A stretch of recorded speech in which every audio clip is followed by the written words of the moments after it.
JP, What's up, Miss Ashby? how we doing this Wednesday evening? It's just kind of moving right along, man. It's hard to believe we're going into the final weekend of the regular season.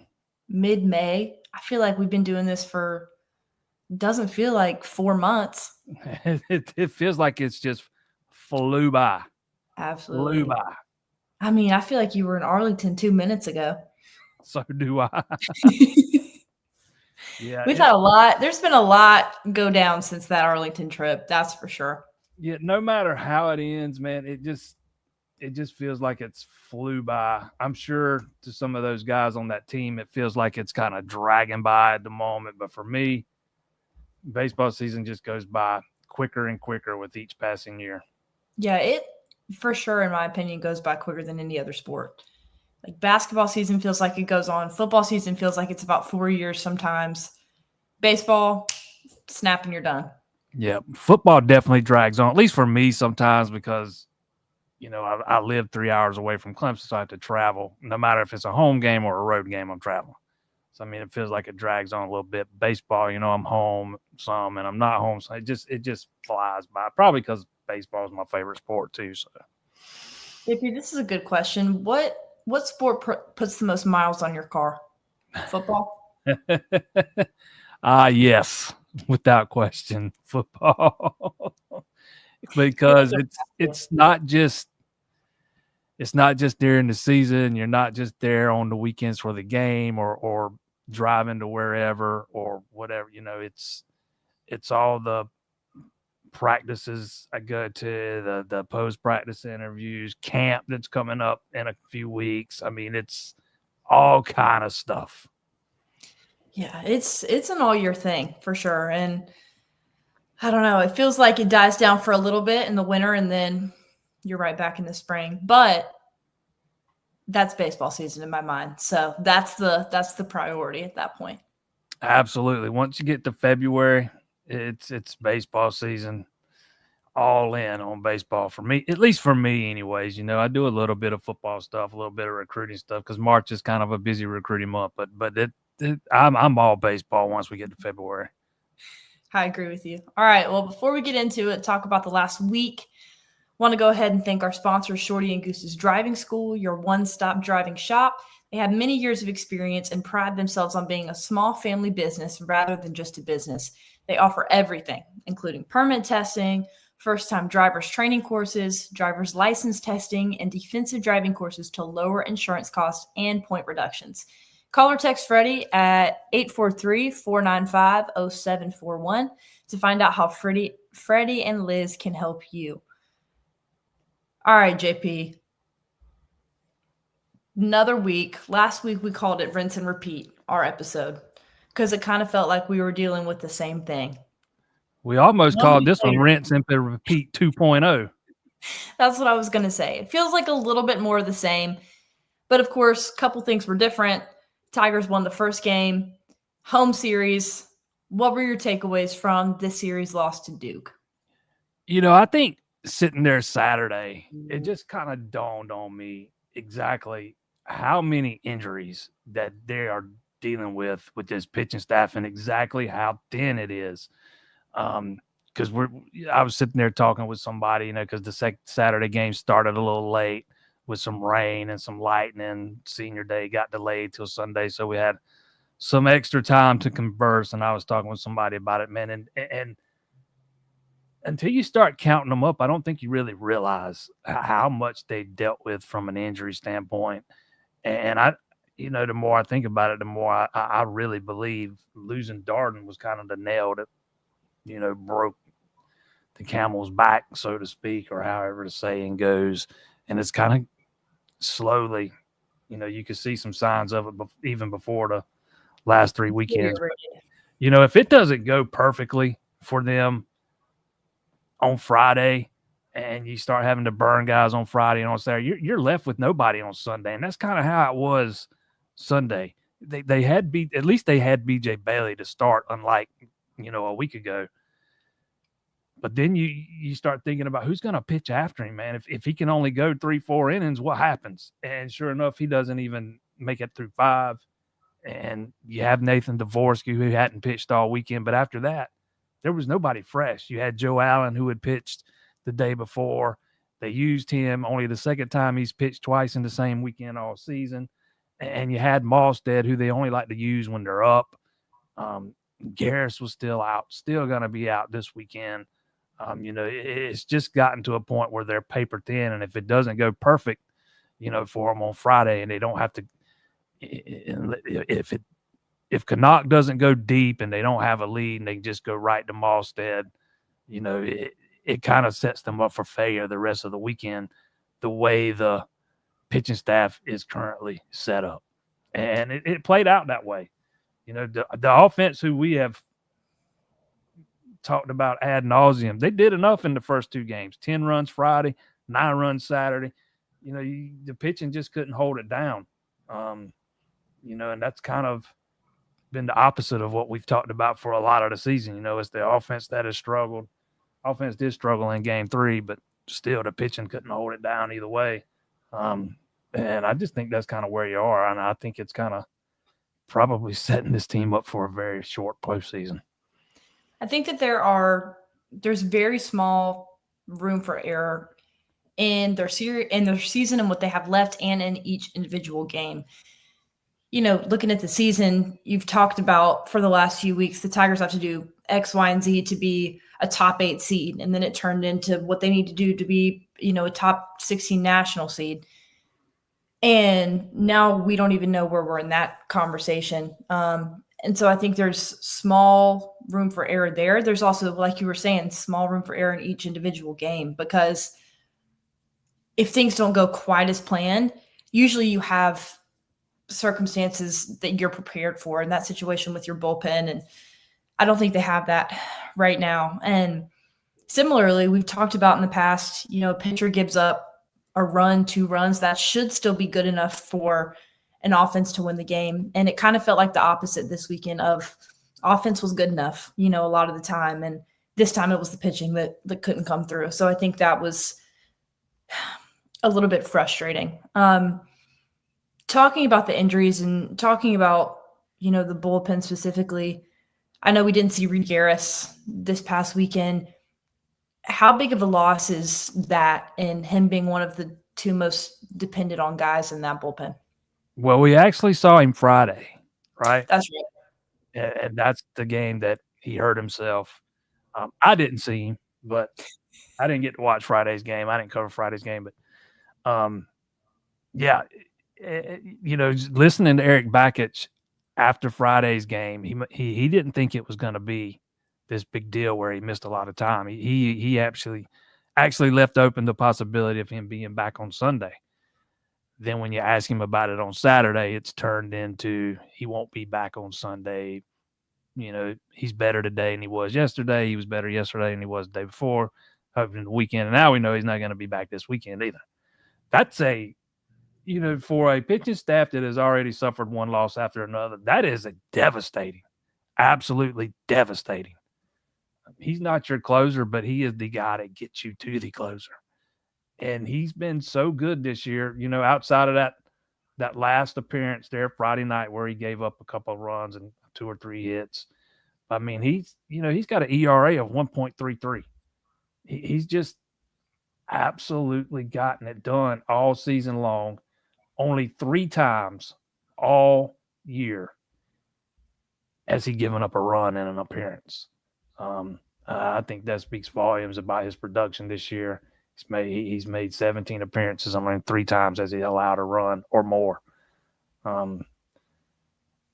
That just, it kind of leaves you wondering who's going to step up and fill that void. And I just don't know right now that there is somebody that can step up and fill that void. You would, first guy that comes to mind would be a Drew Titsworth, but you've already had to move him out of the bullpen into the rotation because another guy's injured. Maybe a Joe Allen. I don't know. There's just so many questions about this thing. You're just starting to run out of options. McGovern's been pretty good since he's been back from his injury. Maybe he's the first guy they go to out of the pen now. It's kind of the way it was he's been one of the first guys, anyways, over the past couple of weeks, and he's been pretty effective. Outside of that last appearance against Duke, I know he got tagged for 6 runs, but they were all 6 unearned. That was during that 10-run inning where they had 10 unearned runs. Don't think I've ever seen that personally. It felt like that inning would never end. And it all started because of a routine ground ball. It just – and, for the most part, this team's been pretty solid defensively. That's been the one area where they've, been pretty consistent most of the season.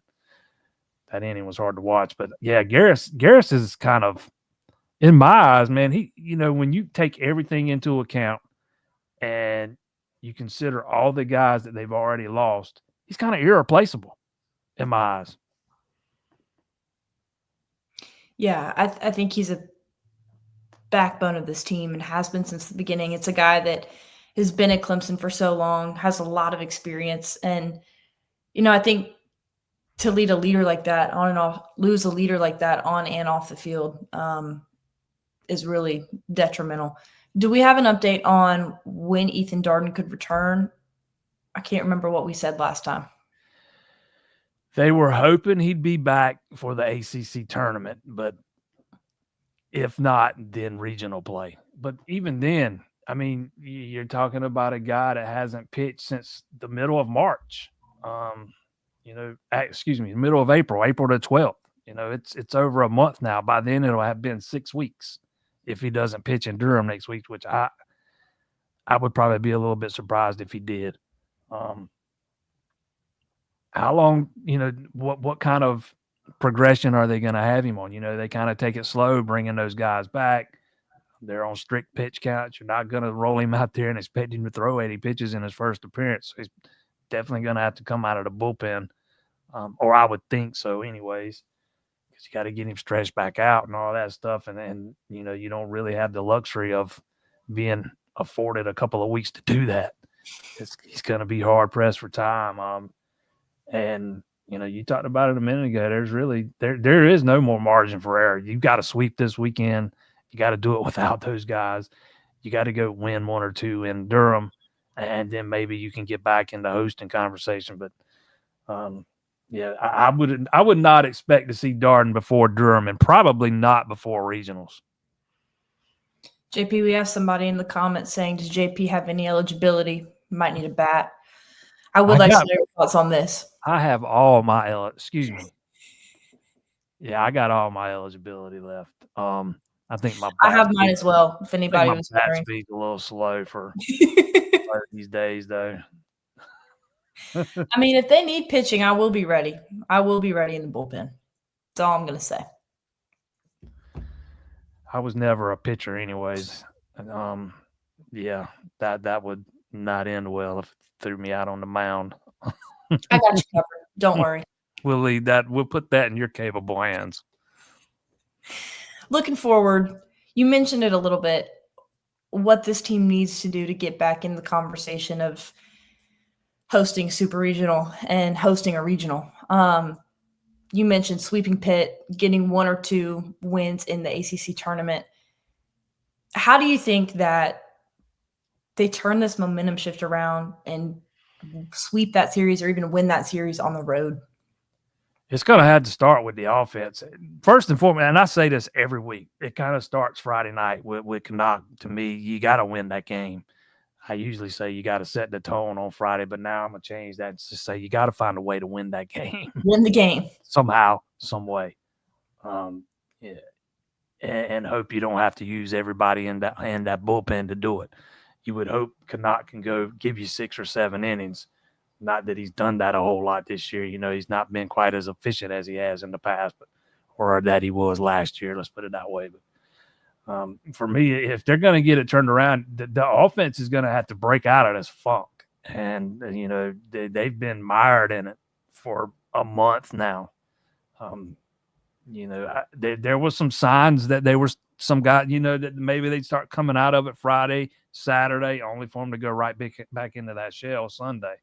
But it's still, even in those games, you get the one big inning. And then it's nothing else the rest of the way. It was the same way Saturday. You get a big inning. If I'm remembering right, I think they got one big inning Friday and one big inning Saturday. And then nothing else after that. And then on Saturday and Sunday, you take leads in both of those games and give them up both times. But yeah, if you're gonna come out of that funk, you've got it starts for me. It starts with that offense because it's gonna have to pick up the pitching. To they're now at the point where they got so many injuries, so they're going to have to get back to playing some complimentary baseball the way we saw over the first 2/3 of the season. When the offense, if they can get a lead like they did a couple times in the Duke series, they're going to have to continue to be able to build on it because you don't have the pitchers to hold it. That to me, that's kind of the biggest thing going into this weekend. You've got to have some of those bats start to come alive. We're seeing signs of Canarella finally starting to come out of it. Now he needs some other guys to come out of it and give him some help. Yeah, I was going to bring that up. This wasn't the talking point of the weekend or anything, but he had a really solid weekend. And I think it was good to see him kind of take that leadership role, take things into his own hands, especially in that Friday night game. That was exciting to see. But it almost feels like in some games, some guys will have, multi-hit games, and then the next game they're 0 for 4 with 3 strikeouts. And I think that inconsistency has really hurt in the past few weeks. Yeah, he had a hit in every game. Yeah. He had 3 Friday, 2 Saturday, 1 Sunday, and he drew some walks. His worst day was Sunday when he went 1 for 3, and that's still 333. That's not a bad day at the office. Absolutely. No. I think he's been outstanding. I'm talking about guys around him. Yeah, that's exactly right. He needs some help. I think Gaffney had a pretty decent weekend. He was 2 for 3 Sunday, 3 for 5 Saturday, and I got it right here. Oh, well, he was hitless on Friday, so he had a pretty good Saturday and Sunday. I mean, again, you saw some signs of it, of some of these guys starting to hit the ball a little bit better. The pitching just wasn't able to hold. But yeah, Canarella definitely needs some help, man. He's going to need Purify to shake off that rust. He missed 4 games, or I think it was 4 games with the ankle. He needs him to shake off some of that rust at the top of the lineup. They need Listy to kind of start hitting the ball a little bit better than he has been in the last couple of weeks. And guys like Priest and Pano, you need to not be so streaky. Get a little bit more consistency out of those guys. Pano had a good weekend. Don't make no mistake, man. He had a really good weekend. Some of these guys had the best weekends they've had in the past. Chufo had a pretty good weekend. Yeah, Chufo, he did. He had several of them had pretty decent weekends compared to what we've seen. They need to keep it heading in that direction and even do a little bit more, because I think it's going to take this offense scoring some runs to go up there and sweep, and that's what they need to do. They need to sweep. You said it earlier. There's no more margin for error. I was talking to somebody after the Coastal game, and the consensus was, hey, we need to go 4-2 in these last 6. Well, you're 1-2 already. That means you got to go 3-0 to get to that 4-2. And that was just to be a host, because right now you're sitting at what, 6th in the ACC or 7th? I want to say that they were 8th. 7th. You're 7th in the ACC right now. You probably needed to finish in the top 4 to host. No worse than top 5. Anything outside of that top 5, you're not hosting. And right now you're sitting at 15-12, 14-10. Virginia's right ahead of you. They're going to play a few less games. Duke's a game ahead of you, who owns the tiebreaker over you. Everybody else is probably a little too far out of reach. So, I mean, I don't know that you can even move up unless Duke were to get swept. I don't even know that they have a chance to move into that top 4. Probably the best they could hope for is 5th. That's going to depend on what happens with some of these other guys. But they would need to sweep, and they would need, teams like North Carolina to drop 3 games this weekend, Duke to drop 3 games this weekend, Virginia to drop a couple. They need some help. They need a lot of help. And then they probably need to win one in Durham if they want to have any shot at hosting. I think if you're Clemson baseball right now, as important as it is to be thinking about that, I think the priority is just winning the game. Just go up and win the game. And you can't think, we have to sweep. We have to, be this seed in the ACC tournament. I don't think you can go there. I think you really just have to go game at a time, inning at a time, half inning at a time. That's kind of what Eric Bakich was getting at Sunday. He was asked about seed and then national seed, and he was like, "Look, man, the ACC tournament and the region, that's too far away. I'm worried about the weekend." And like you said, they need to worry about winning the first inning Friday, not 9 innings. They need to win the first inning, then see if they can win the second inning. It's gotten to that point now. I did find it interesting. He said he was going to meet. Backett said he was going to meet with everybody one-on-one, and kind of simplify things for everybody. So we'll see if that has any bearing on how they perform this weekend. But suddenly the final series of the season, which is against lowly Pitt, has turned into the biggest of the season. It's going to be a big series. Clemson needs to sweep the series. But to a degree, I am glad that it is somebody that is beatable by the record, just by the numbers. It's an away series. It's a different level. But I'm glad that we're not dealing with somebody that is on a tear right now, like we have been the last few weeks. Yeah, Pitt's they're 12th in the league standings. They're only 9-15 on. They are 12-7 at home this year. On the flip side of that, Clemson's they're 1-6 in their last 7 in road games. So, but yeah, this is a team you'd think Clemson would go up there and handle. But I thought Duke was a team they'd handle. Duke was on a tear, though. Yeah, that is true. These last 3 weeks, when you look at it, it's like we're coming at different sides of, and they said this on the broadcast, like Clemson and Duke were coming at it from 2 very different ends of the spectrum, where Duke struggled at the start, has been on fire. Clemson was on fire, have been struggling. And that's a tough spot to meet up. They caught North Carolina State in kind of the same. Yes. North Carolina State was kind of on fire when they caught them. And, it's easy to lose sight of the fact that Clemson gave one away in Tallahassee. That's a series they should have won. I think that whole situation, I think it was a turning point. I really do. I think morale has been – I'm not in a locker room. I'm not in a dugout. It feels like there was a shift in morale from that moment forward.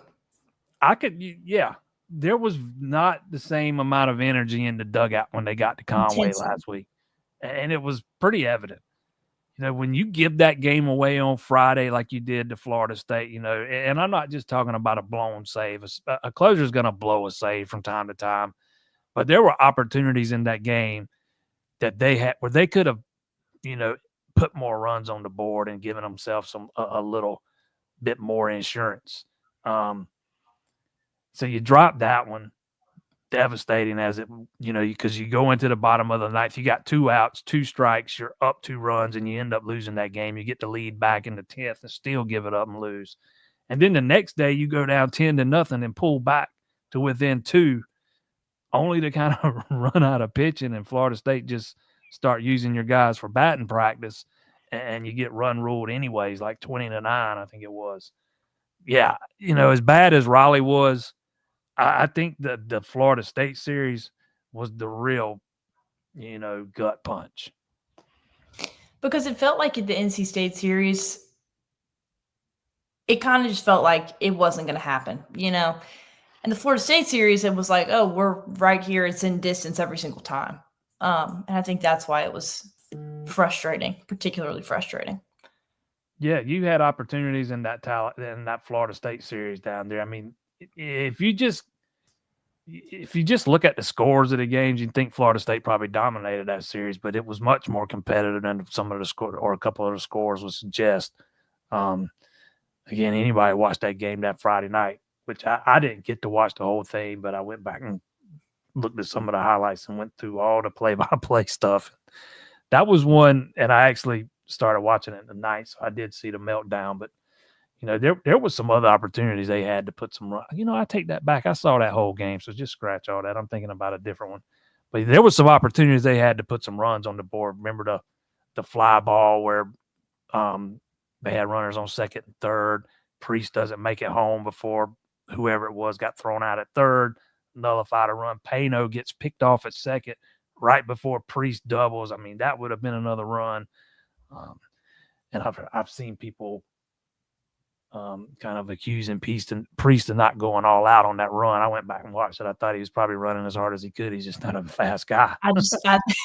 He's just not a fast. He's a big guy. He's not that fast. Listen, they put a pinch runner in for him most of the time. Maybe he was running as fast as he could. Yeah, I mean, you don't pinch run for him in that spot, anyways. It's just one of those plays that went against you. I'm a fan of. I'm kind of getting off topic now, but I'm a fan of aggressive base running. It's going to lead to some guys getting thrown out on the base pass sometimes. Make them make the perfect throw and get you. That's what they did. Make them beat you. Yeah, make them beat you. But yeah, I agree. I think the Florida State series was kind of the gut punch. We talked a little bit last week about Coach Backage saying after the series that he wanted to see more compete from his team. This past weekend, did he say anything similar to that? Was he saying he was proud of the intensity, or was it kind of the same message? No, he didn't mention anything about, like we talked about last week. He very, very rarely, that might have been the first time. I know it's the first time this season that I've heard him say we need to raise our level of compete. And I think he says that purposely. He didn't say that same thing this week. He did say that he thought some guys were pressing and it's kind of hard to play the opponent when you're playing against yourself. Things that effect. He said the guys are saying all the right things, but we're at a point now where you can't just say it. We got to go do it. Excuse me. But no, he didn't mention anything about not being happy with the effort or anything like that. He did talk about inconsistencies with the pitching and the hitting. Kind of said he thought the defense has been consistent most season, but credit to him, he still remains that ray of sunshine through this whole ordeal. He said Saturday we're fixing to go on an epic run. They get beat Sunday. He doubles down on that thing, man. He says it again. He says we're fixing to go on an epic run. It's going to be fun. It's going to be explosive. He said we're fixing to start clicking any second now. So he is the epitome of positivity. I said something to coming out of the stadium Sunday after the Game 3 loss. I said something to somebody in the facility. I said, I'll tell you what, it's always half glass full with Coach Backett. He said, man, with him, there's not even a glass. It's all positive all the time. So that kind of gives you a little insight into, how he thinks and how he approaches things. But, I do get the sense that this skid has started to probably wear on some guys. I talked about it Monday. We talked about it last week. I think guys are pressing. I think everybody's a little frustrated, which is understandable considering how some things have played out. But, he fully believes, man, they're going to come out of this thing. I'm really glad that for that reason, there was no midweek this week. And that they have the full week to recover, rest, maybe get healthy, and travel up to Pitt. I think it's going to be an interesting series. would love to see it be the start of an epic run, but I think realistically, you need to come out of there with at least 2 wins. You need to come out of there with some momentum and some confidence. I'm taking the Tigers to win their first series in 3 weeks. Yeah. 3 weeks. Since Louisville. I don't know that I take the sweep. But I think winning a series would be. I think it's very, very essential for the rest of the season. I've learned my lesson. I'm taking them to win Friday. They're going to snap my 9-game losing streak, and they're going to lose the next 2. I just don't think they got the pitching. I just think there's too many guys out, too many guys banged up, and it's going to get to a point where you're going to have to rely on guys like, golly, maybe Chase Kick, Brown, some of those guys like that. Fitzgerald, who's been up and down. At least he's a guy they've used some this year. But when they get down to the kind of let's just say the bottom of the depth chart in that bullpen, you start seeing guys like Luke Brown and Dion Brown and Chase Kick, and a couple other guys who we've seen very little of this year. But I just, if all things go right, they can take 2 out of 3. Everything is just going against these guys. And I've learned my lesson. I'm not going with my heart. I'm going with my head this time. Pitt takes 2 out of 3. Clemson wins Friday and drop the last 2. All right, there you go. Well, be sure to tune into the Clemson Insider for all your Clemson baseball coverage. We'll have you posted on the Pitt series, the standings, and the ACC, and everything to come. Thank you so much for tuning in, and be sure to like and subscribe to the Clemson Insider. Oh, and thank you to Shorty and Goose's Driving School, our amazing sponsor. We got you back, Freddie. See y'all next week.